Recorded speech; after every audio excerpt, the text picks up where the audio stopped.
Hello friends, आज की हमारी स्टोरी है स्वीटनेस ऑफ हॉनेस्टी, मतलब ईमानदारी की मिठास। तो चलिए स्टोरी शुरू करते हैं। पहला हमारा ये है, there lived a famous doctor named Shridhar.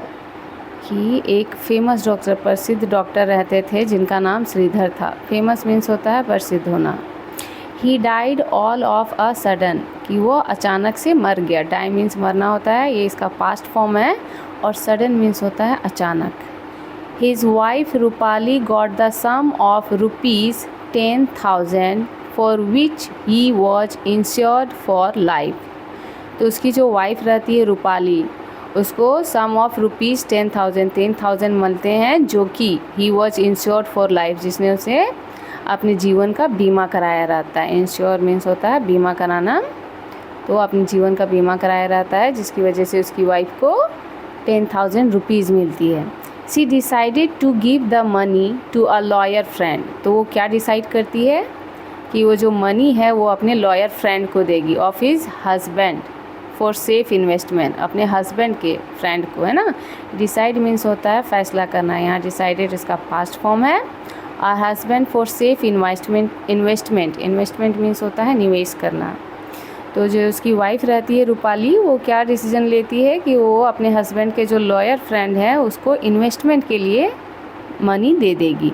The friend, जब मित्र है, दोस्त है, Rajgopal, put the money in a fixed deposit scheme.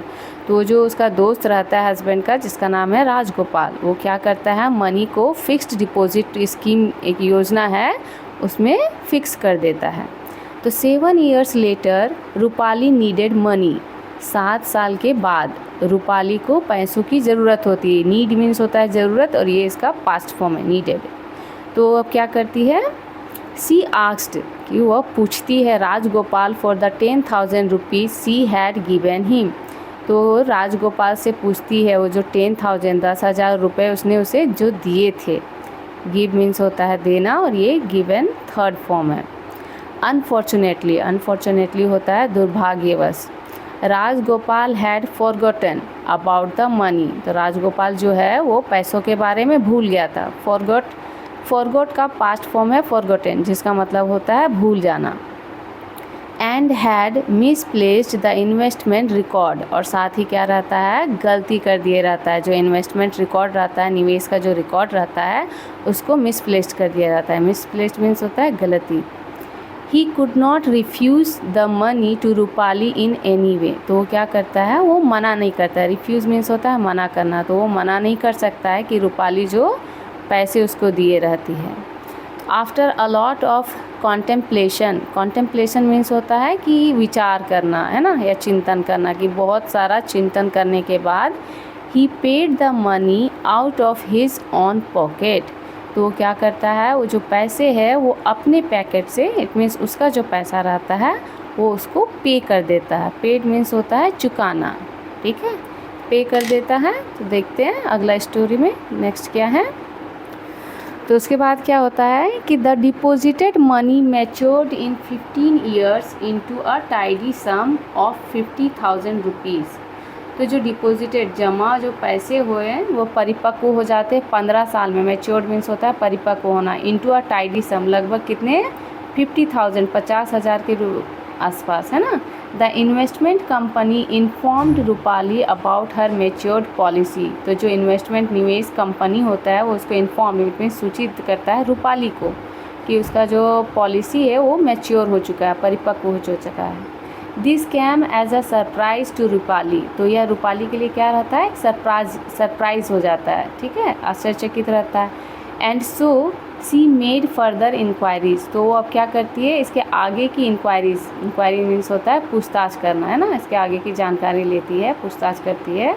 C met the official of the investment company because she had not made any such deposit. तो क्या करती है, she met ये मीट का पास्ट फॉर्म है, कि वो मिलती है जो इन्वेस्टमेंट कंपनी है उसके ऑफिशियल ये से, बिकॉज क्योंकि सी had not made any such deposit, क्योंकि वो ऐसा कोई डिपॉजिट ही नहीं किए रहती है, इसलिए वो उससे मिलती है। When she asked Rajgopal about it, जब वो राजगोपाल जो उसके हस्बैंड के फ्रेंड है उससे पूछती है ही remembered that it was he who had made the deposit, तो उसको याद आता है, ही रिमेंबर्ड मीन्स होता है याद करना, कि that it was he who had made the deposit, किया वह था जिसने यह डिपॉजिट किया था, है ना, पैसे जो जमा किए थे। He was the one who invested Rupali's money into a fixed deposit, कि वह था जिसने रूपाली के मनी को इन्वेस्ट किया था फिक्स्ड डिपॉजिट में। ठीक है, इन्वेस्ट मीन्स अब मैंने पहले ही बताया है, मीन्स होता है निवेश करना। ठीक है, the firm made the payments to Rupali as per the deed, firm जो है, यहाँ फर्म मीन्स होता है जो कंपनी जो होती है वो क्या करती है, पेमेंट रूपाली को देती है। क्यों, एज पर द डीड, क्योंकि ये कंपनी का काम रहता है, जिसके नाम की पॉलिसी रहती है उसी को पे किया जाता है। तो Rupali felt uncomfortable on receiving that amount as she had already got her money back, तो जो रूपाली होती है, फेल्ट मीन्स होता है फील, इट मीन्स महसूस करती है, अनकम्फर्टेबल बहुत ही अनकम्फर्टेबल महसूस करती है, असहज महसूस करती है। रिसीविंग मीन्स होता है पैसे को रिसीव करते हुए जो अमाउंट उसको है। क्यों, क्योंकि सी had already got her money back, क्योंकि वो उसका जो पैसा है वो उसको पहले ही ले चुके रहती है। ठीक है, she wanted to give that money back to Rajgopal, तो अब वो क्या चाहती है कि जो पैसे हैं वो राजगोपाल को वापस करना चाहती है। वॉन्टेड मीन्स होता है चाहना, ये वॉन्ट का थर्ड फॉर्म है। ठीक है, but Rajgopal refuse to take it, लेकिन जो राजगोपाल है वो मना कर देता है उसको लेने से। रिफ्यूज मीन्स होता है इनकार करना या मना करना। Because it was her investment, क्यों, क्योंकि यह उसका इन्वेस्टमेंट था, यह उसका निवेश था। Rajgopal was an honest and selfless man, जो राजगोपाल है वो बहुत ही ईमानदार और क्या बोलते हैं निस्वार्थ आदमी था। सेल्फलेस मीन्स होता है निस्वार्थ। He took his own 10,000 rupees and left the rest for her, तो वो क्या करता है, ये टेक का फास्ट फॉर्म है टुक, वो अपने 10,000 रुपये ले लेता है और बाकी के जो पैसे हैं वो छोड़ देता है। लेफ्ट मीन्स होता है छोड़ना। Rupali was obliged to Rajagopal's favour, तो रूपाली जो है और राजगोपाल के इस फेवर के लिए, काम के लिए ऑब्लाइज होती है। ऑब्लाइज मीन्स होता है आभार होना, ठीक है, या ग्रेटफुल होती है ऑब्लाइज्ड का means. And appreciated his honesty and gentleness, और साथ ही अप्रिसिएट मीन्स होता है प्रशंसा करना, तो उसकी ईमानदारी और काइंडनेस या जेंटलनेस की, उदारता की वो प्रशंसा करती है, उसको अप्रिसिएट करती है। तो फ्रेंड्स, इससे हमें क्या सीख मिलती है, इस स्टोरी से हमें यही सीख मिलती है कि there still exist people whom you can trust, कि अभी भी दुनिया में ऐसे लोग हैं जिससे पे आप ट्रस्ट कर सकते हो, and put your faith in, और साथ ही आप उस पर उतना भरोसा कर सकते हो। Honesty is the best policy, ठीक है, ईमानदारी ही सबसे अच्छी पॉलिसी है। फ्रेंड्स, अगर आपको मेरी ये वीडियोज़ अच्छी लगी हो और आप स्टोरी के थ्रू अपनी रीडिंग और इंग्लिश स्पीकिंग को इम्प्रूव करना चाहते हो तो मेरे चैनल को सब्सक्राइब करना बिल्कुल ना भूलें। Thank you.